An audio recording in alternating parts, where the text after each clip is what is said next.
Back to Hannity. So soon after one Islamic terror suspect was killed and another arrested outside of Boston earlier this week, it was reported that the men were originally plotting to kill free speech activist Pam Geller in an ISIS-style beheading. Well, naturally, CNN's Erin Burnett took this as an opportunity to attack Pam, well, instead of the radical jihadists. Watch this. The Southern Poverty Law Center, as you're well aware, has described your group, the American Freedom Defense Initiative, as what they say, quote, is an active anti-Muslim group. They track hate groups in this country. They describe you as, quote, the anti-Muslim movement's most visible and flamboyant figurehead.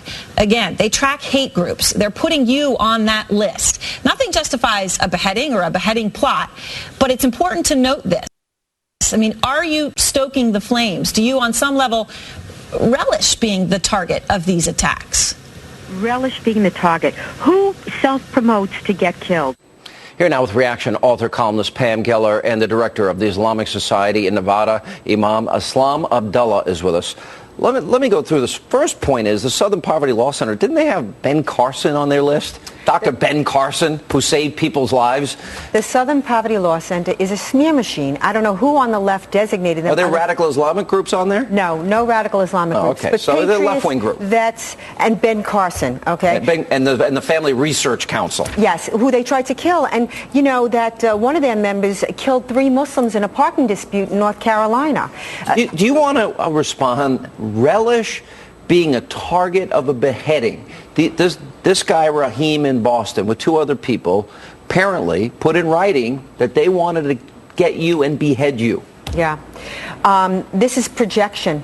Somehow Erin Burnett covets beheading. I can't imagine why anyone would self-promote to get themselves killed. Yeah. If you're into self-promotion, trust me, Sean, you don't go into counter-jihad work because you're smeared, libeled, defamed, and your name is destroyed. In Muslim countries, they kill you for blasphemy. In the West, they kill your name. They kill your good name. They assassinate your character. That is what we're seeing. Imam, why does this keep coming up, the reaction by some in your faith to cartoons? Why does this keep coming up? Why can't... Salam. Yes, hi. Salam, Hannity, and everyone there. Shalom. And I pray that both of you stay safe. And I pray that the one who gives and takes life protects both of you. Why does this keep happening, though, in the name of your religion?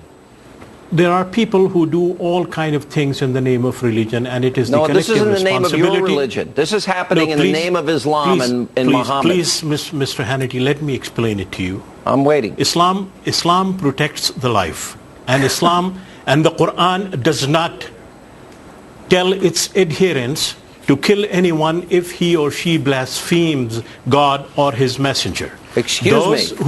Those who do that in Islamic violate this. In Islamic countries, aren't apostates? Isn't the penalty for apostatism death? Yes, that is the problem of those countries who have those kind of problems. Right, it in has the name of nothing your to do religion. with Islam. That's my point. They can do whatever they want to do in the name of religion, and it is the responsibility of people like me and people who believe in the true Islam to stand up and say, and that's what we have been saying, that the blasphemy is not punishable by death. Pam? We are saying the apostasy is not punishable by death. And this is not something that we've been saying. One thing at a time. Quran 2191, 489, and 953. Slay the non-believers wherever you find them. Quran 47:4.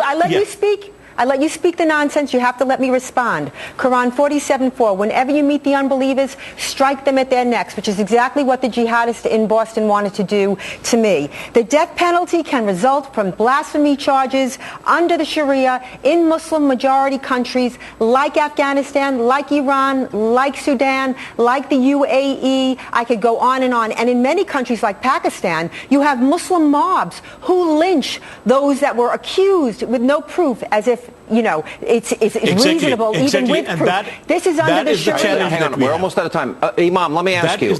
Yes. She quoted the Quran. Wait a minute. She quoted the Quran to you. Yes. Very specific quotes. Don't you interpret that as being violent? No. Let me explain to you. Islam recognizes Second Amendment. That we must understand.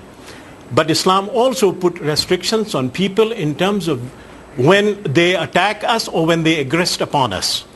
And the That's not what Quran it that you are says. quoting, no, the Quran that you are quoting is in historical context where the Muslims were under persecution, were being killed, and they are asked to defend, and they are asked to fight against those people who are fighting against them. The violence in the Old Testament and New Testament is descriptive. The violence in the Quran is for all time, and it is prescriptive. All right. And Muhammad said, I have been made victorious through terror. We got to leave it there. Coming up, in fact, we we're need not your here help. discussing. Question of the day is next.